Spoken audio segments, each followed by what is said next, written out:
മേമൂരെ നമ്മൾ ശിലാപത്ര എത്തി.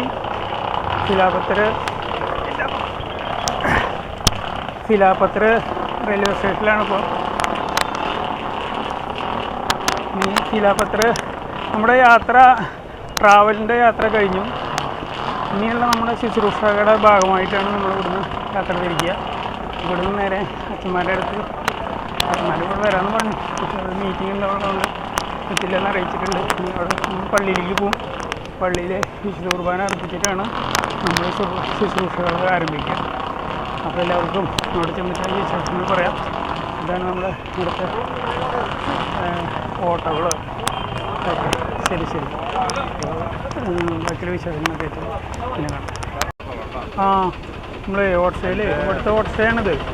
പിന്നെ നമുക്ക് ഇവിടുത്തെ സാധനങ്ങളൊക്കെ കൊണ്ടുപോകാനുള്ള സാധനങ്ങളാണ്.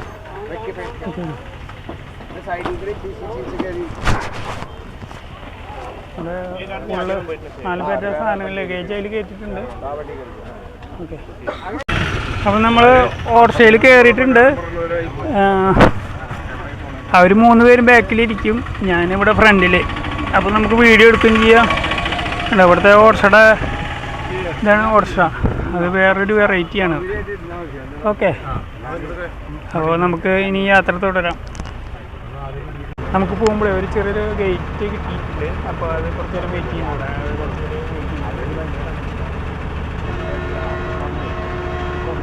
സ്ഥലത്ത് ഏകദേശം 1 കിലോമീറ്റർ തന്നെ ഉള്ളൂ. ഇവിടെ നമുക്കിവിടെ കാണാം ഡോൺ ബോസ്കോ സ്കൂൾ ഉണ്ടോ? അതുകൂടെ അവിടേക്കാണ് നമ്മൾ പോയിക്കൊണ്ടിരിക്കുന്നത്. അവിടെയാണ് നമുക്ക് റൂം പറഞ്ഞിരിക്കുന്നത്. കണ്ട, ഇത് ഡോൺ ബോസ്കോ ഹൈസ്കൂൾ നമുക്ക് കാണാം. ഇത് കാണാം, ഡോൺ ബോസ്കോ ഹൈസ്കൂൾ.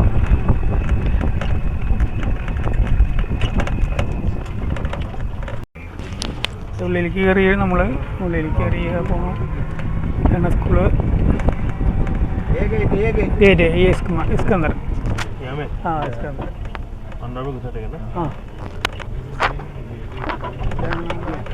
ഇവിടുത്തെ പറഞ്ഞിരിക്കുന്നത് അത് സ്കൂളിനെ കാണാം.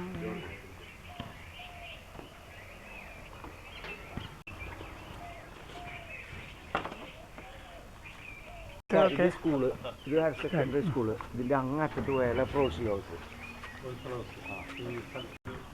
ഇവിടുത്തെ കുറച്ച് പൂവുകളുടെ ചെടികൾ ഞാൻ എടുത്തതാണ്. ജസ്റ്റ് കുറച്ച് ഡിഫറെൻ്റ് ആയിട്ടുള്ള ചെടികളാണ് ഇതൊക്കെ. മഞ്ഞുകാലത്ത് ഇങ്ങനെ അതിൻ്റെ ഭംഗി കുറച്ച് വ്യത്യാസമുണ്ട്. കുളിച്ചതിന് ശേഷം ഫ്രഷായതിന് ശേഷമൊക്കെ എടുക്കാം. അപ്പോൾ എല്ലാവരും പ്രാർത്ഥിച്ചത് വളരെ കർത്താവ് കേട്ടിട്ടുണ്ട്. അപ്പോൾ ഇനിയും നിങ്ങളുടെ പ്രാർത്ഥന നമുക്ക് ശുശ്രൂഷകൾ ആവശ്യമുണ്ട്. നമ്മുടെ ട്രാവലിങ് കഴിഞ്ഞിട്ടുള്ള ശുശ്രൂഷകൾ തുടങ്ങാൻ പോകുന്നുള്ളൂ. അപ്പോൾ എല്ലാവരും ഈ ശുശ്രൂഷയ്ക്ക് വേണ്ടി പ്രാർത്ഥിക്കുക. അതിൻ്റെ ഭാഗം ട്രാവൽ ചെയ്യേണ്ടതുണ്ട്. അപ്പോൾ പ്രാർത്ഥനയാണ് നമ്മുടെ ശക്തി. അപ്പോൾ പ്രാർത്ഥിച്ച എല്ലാവർക്കും പ്രത്യേകിച്ച് നന്ദി പറയുന്നു. ഇനിയും നിങ്ങളുടെ പ്രാർത്ഥന വേണം. നിങ്ങൾക്ക് വേണ്ടി ഇവിടെ മധ്യസ്ഥം പ്രാർത്ഥിക്കുന്നുണ്ട്. ഓക്കെ, ശരി, ഇനിയും നമുക്ക് കാണാം.